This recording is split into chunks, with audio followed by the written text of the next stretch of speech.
This video is for people who, as foreigners, would like to move to Mexico and how to decide where to live. This question comes up a lot. There's a whole book that half of it covers that, but covers it very much in a shallow way. And so I'm going to try and talk about the factors that would be involved in your decision. Here we go. It's going to be quick, I hope. Try not to ramble on this one. Take notes or whatever. First of all, if you're from the United States, do you want to be near the border?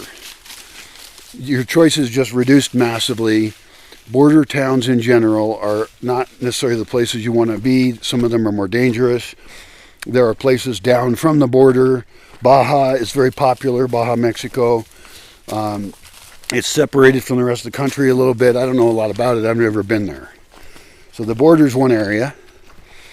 And then a lot of people, when they think of Mexico, they think of beaches and warm places. And that's really great. But you need to look at the site called Weatherspark and compare climates you know to climates you're considering in any case. So load up Weatherspark. It's a super fun site with great graphs if you're good at reading graphs, which isn't that hard. And what you'll find is that the coast and the Yucatan Peninsula, which is very flat and hot, the coast is very hot. Unbearably hot by my standards almost all year. And I would like to go down there in February with some other people, invite other people and rent a hotel and maybe camp out on the beach, whatever. It depends on what people are looking for. But that might be fun. In fact, it would be great.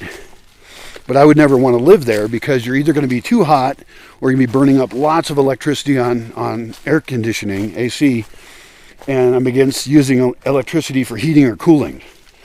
Now, I can imagine that if you lived on the coast, you could dig in. And so during the hottest times of the day, which is all day, and sometimes all night, I mean, it gets really hot.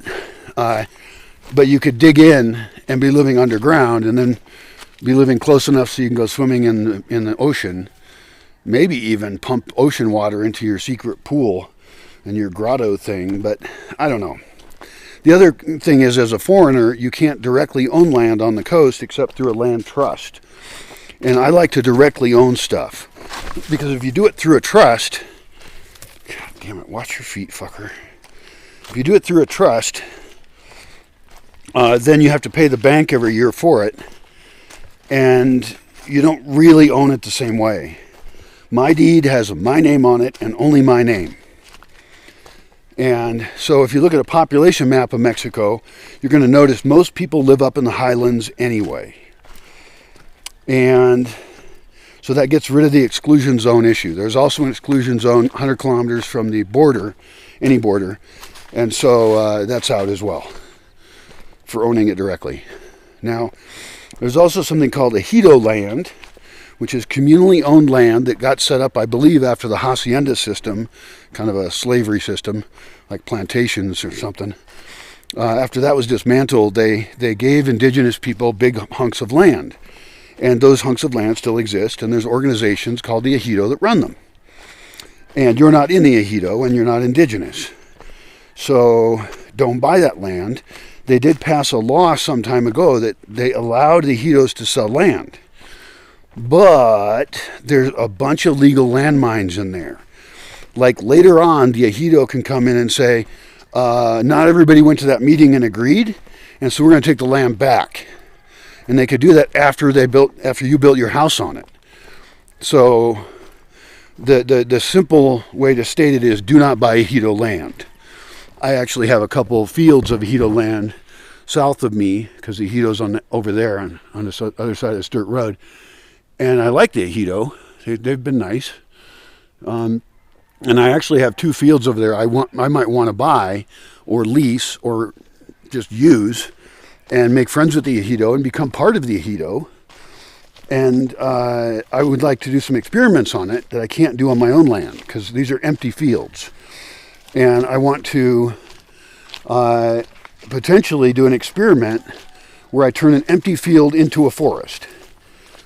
Somebody asked me a question about that, and I think that's a really great experiment, to take native seeds and dump them all over it and track how they do over time.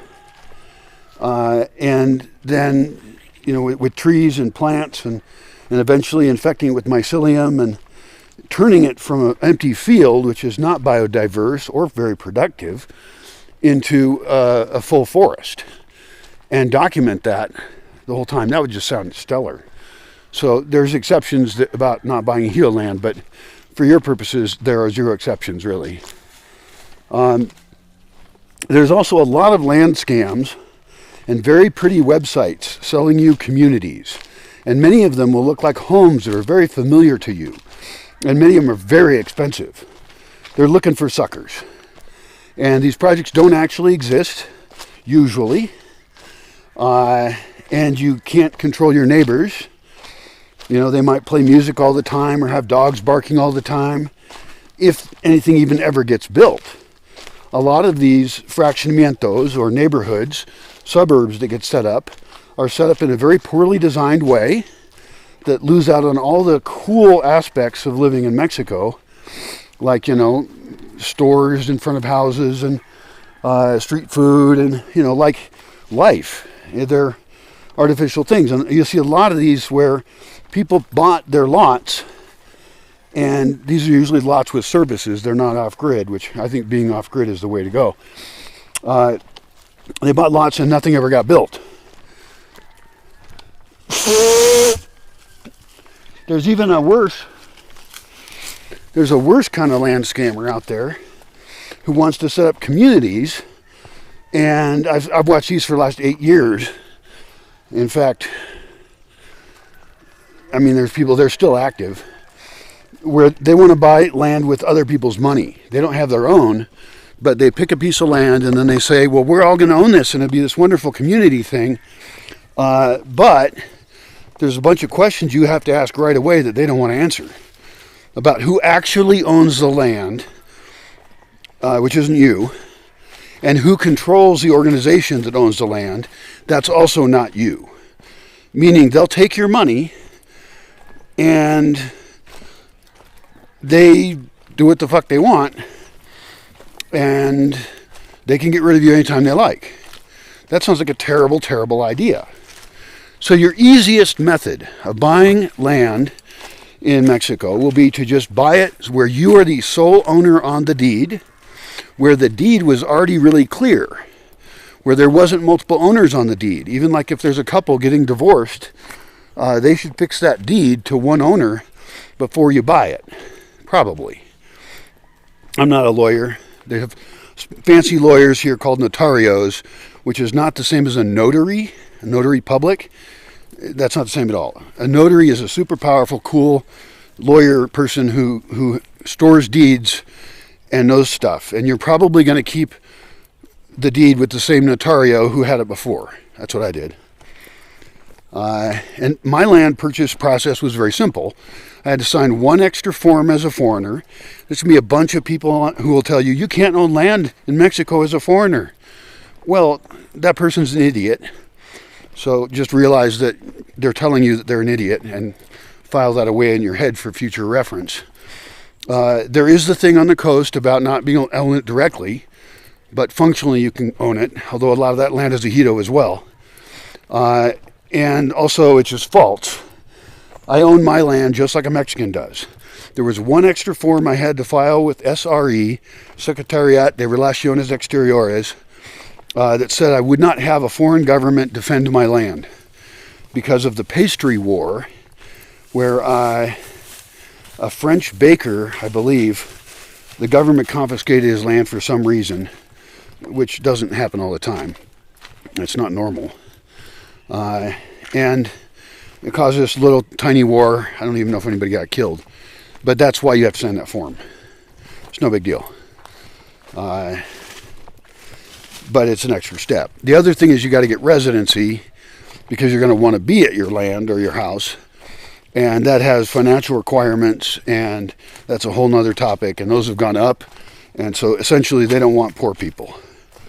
Buying land does reduce the amount you need, and there are ways to to move to Mexico without the financial requirements. For example, they have jus soli here, J-U-S space S-O-L-I, look it up, which is birthright citizenship. And that is, if you're born here, you become a citizen, and the parents get automatic residency. That's also the case in most of the Americas, including the United States, also referred to as anchor babies. And I don't see that as a bad thing. I would love it if more pregnant people moved to the area and had their babies here. I would love it if there was more families and stuff. But this gets into another issue. Do you want to move to a place with a bunch of foreigners? You probably do if you don't speak Spanish. Okay, the places the place I live in, like almost nobody speaks English. And it took me a while to learn Spanish, and that was pretty lonely. And of course I live in the middle of woods, which is extra lonely for other reasons, but that's my choice. So, you probably want to move to one of the two places with the most foreigners that there are. That'd be San Miguel Allende or Ajijic, around Lake Chapala. There's some other little towns up there as well. I don't really have a really great enjoyment of those areas. They're more expensive. There's going to be potentially more being a target of crime, because the stereotype is that foreigners are rich, which is true if there's a requirement that foreigners have all this income. So there's places that don't want foreigners at all. And there's actually a growing bigotry and concerns about gentrification, all this shit. But those happen in places where a whole bunch of foreigners move to, which there's only two of. I mean, it happens in different spots on the coast as well. But the net impact of foreigners is actually very positive, in my opinion. They bring money in. And some of them are grumpy assholes, that's true. I'm certainly a grumpy one. But I've been welcomed here. And so if you move to one of those places, that's fine. You'll be welcomed by all the English speakers. If you move to anywhere else, you're going to need to learn about that place and whether or not they welcome outsiders. There are some towns that don't even want people from the city or Mexico City or Guadalajara to move there. And gentrification is not just an issue with foreigners. It's also an issue with rich Mexicans. Mexico is a very class-divided place. There's not a lot of economic equity going on, but the middle class is growing, and I have a great belief that Mexico is going to do very well financially. It is doing really well because their demographics. If you look up demographics of Mexico on Wikipedia and compare it with places like Italy and Japan, you'll notice there's a massive working age force here, which is great. I mean, don't you want to live in a place where there's youth and vibrancy, and also people who are at an age where they're going to produce stuff, as opposed to Japan or Italy, where everybody's getting old, all the young people leave. So, identifying those individual towns and areas will depend on your interests. There's a place named Xalapa, south of Cuernavaca or near Cuernavaca, south of Mexico City. Too close to Mexico City for me. I don't want to be too close to a big city. But, you know, it's got your pseudo-spiritual stuff and your holistic stuff. And so if you like that kind of stuff, that's a great choice. Another great place near Mexico City, mainly for rich people as far as I can tell, is Valle de Bravo. I've never been there. It looks nice. They have a nice lake. So that's cool. I'm 15 minutes early. That's good. I have my preferred spots to live, and I'm not going to tell you where they are. And even here, you would have to be very careful, because some people will like you or not like you based on their interactions with you. And I really recommend people be very honest, learn Spanish. The first people you meet will be people who want to scam you because you're fresh meat. And that's true anywhere. That's true where I come from in the U.S., where I moved into a neighborhood, and the very first people that would come knock on my door were looking for a handout because their car broke down or some sob story. And eventually I learned those are not the people I want to know. And they never came back because I didn't give them anything. Likewise here, if you're an outsider in an insular tiny town, like the town I'm walking into right now only has 400 people. Everybody knows everybody. And so even if you moved in your own country to a very small town that didn't know you, they would see you in a different way, wouldn't they? So you have to think about that.